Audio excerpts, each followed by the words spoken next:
자, 이번엔 사회 분야 기사 넘어가겠는데요. 이춘재 화성 연쇄 살인 사건 문제의 8차 사건과 관련돼서 어제 경찰이 브리핑을 했는데요. 굉장히 좀 중요한 대목들이 나왔습니다. 그 내용 좀 보겠습니다. 이쪽 보시죠. 경찰 이춘재 8차 사건 관련해서 범인만 아는 내용을 진술했다. 이게 뭡니까 그러면은? 범인만 아는 내용을 이춘재가 알고 있더라 이렇게 되는 겁니다. 그럼 이 사건이 어떻게 되는 겁니까 지금? 어제 이 수사본부에서 브리핑을 했는데 내용이 이렇습니다. 여기 좀 더 자세히 소개되어 있습니다.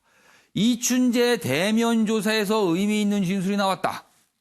8차 사건 당시 범인만이 알 수 있는 진술이 나왔느냐? 뭐 여러 가지 질문이 나오니까 대답을 합니다. 구체적인 진술 내용에 대해서는 범인만이 알 수 있는 더 많은 것들을 얻어내기 위해서 지금 단계에서는 말하기 곤란하다. 근데 뭐가 있는 거냐 그랬더니 뭐 그렇다고 또 얘기를 합니다. 그래서 오늘 이 많으신 분들이 이거 좀 어떻게 되는 거지 하면서 약간 궁금한 내용들 전하고 있습니다. 관련 기사는 더 있는데 보시죠. 자, 그러면요. 범인만이 아는 구체적인 내용이 과연 무엇일까? 어제 경찰은 그거에 대한 설명은 없었습니다. 그냥 그렇게만 설명을 하고 말았거든요. 근데 더 궁금하잖아요. 그럼 뭘 도대체 알고 있었던 건가? 이춘재가. 일단 추정을 할 수 있는 기사가 여기 있습니다. 이춘재 화성 8차 사건 관련 자백할 때 방 그림을 그리며 구체적으로 진술했다. 방 그림을 그렸다는 거예요. 그 범행 현장 그림이잖아요. 그럼 그 범행 현장 그림은 범인만이 할 수 있는 거 아닐까요?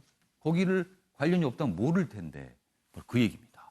경찰, 범행 당시 방 크기와 비슷하다. 지금요, 과거 당시에 8차 사건 당시에 수사 맡았던 퇴직 경찰관 조사 이렇게 돼 있습니다. 유수희 변호사. 예. 이게 어떻게 되는 겁니까? 이런 상황까지 지금 나오고 있는데요. 그러니까 이게 이제 8차 범죄가 예. 1988년 9월에 벌어진 예. 일이고 장소가 집 안이었어요. 예. 그 희생 그 소녀의 예. 집 안은. 그런데 지금 그 당시에 모방 범죄라 하면서 예. 범인을 잡았다. 그러면서 그분이 무기징역을 그렇죠. 선고받았죠. 그래서 20년 정도 복역을 하다가 가석방이 됐다고 하는데 그분이 지금 또 나타났어요. 나는 당시에 가혹행위를 당했다. 예. 다리가 불편한데도 쪼그려뛰기를 하고 예. 그 산에 데리고 가서 이렇게 어떤 위협적인 언사도 예. 받고 뭐 이런 가혹행위 끝에 내가 허위 자백을 했다는 건데 예. 그 당시 수사에 관여했던 경찰 관계자들은 뭐 동위원소 분석 뭐 이런 신과학적 기법도 그 보강이 돼서 예. 그래서 진범이라고 봤다 뭐 이런 취지예요. 예. 그런데 지금 이제 재수사를 하고 있는 수사라기보다 이제 조사라고 해야 되겠죠. 예. 공소시효가 만료가 됐기 조사입니다. 때문에. 조사. 예. 그 다시 조사하고 있는 팀에서 예. 당시 경찰 관계자들을 상대로 그 자백을 받은 경위라든가 진범으로 생각했던 경위에 대해서 조사를 하고 있는 걸로 예. 보이고 또 하나는 이제 이춘재의 진술이 이거는 집 아니기 때문에 바깥도 아니고 예.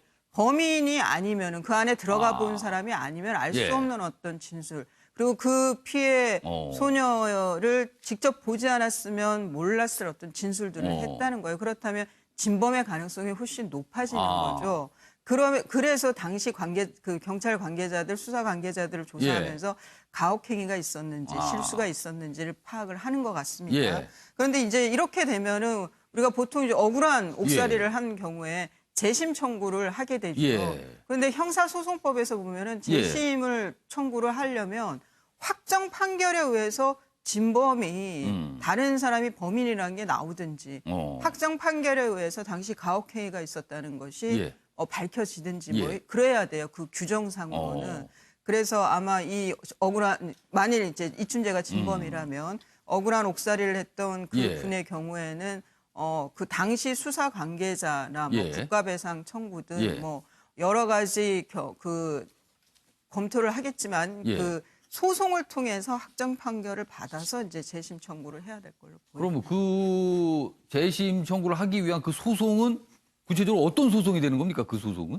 이제 그게 지금 이춘재가 공소시효가 만료가 돼서 저 사람이 확정 판결을 받을 수가 없어요. 없습니다. 법적으로 안 됩니다. 지금. 예, 그러니까 당시 경찰을 상대로 가혹행위를 근데 이것도 또 30년이 지났어요. 그것도 시효가 끝난 거 아닐까요? 공소시효가 만료가 돼서 오. 확정 판결이 안 돼요. 예. 그러면은 민사상 손해배상 청구나 아. 제 생각에는 그런 예. 게 가능하지 않을까라는 생각이 그러니까 명확한 증거가 만약 계속 나온다면 그걸 가지고 민사 소송을 벌여서 거기서 어떤 판결 나오면 그걸 근거로 재심을 예. 할 수 있다. 이렇게 되는 예, 겁니까? 예, 그런 것 같습니다. 아, 그럼 지금까지 나온 이런 여러 가지 자백이나 어떤 추가로 또 증거가 나온다면 그것만 가지고는 재심 절차 가기는 쉽지 않은 건가요? 예, 소송법상에는 그 확정 아. 판결에 의해서 확정된 때라고 되어 있어서 어. 예, 그래서 저도 이 사건을 보면서 예.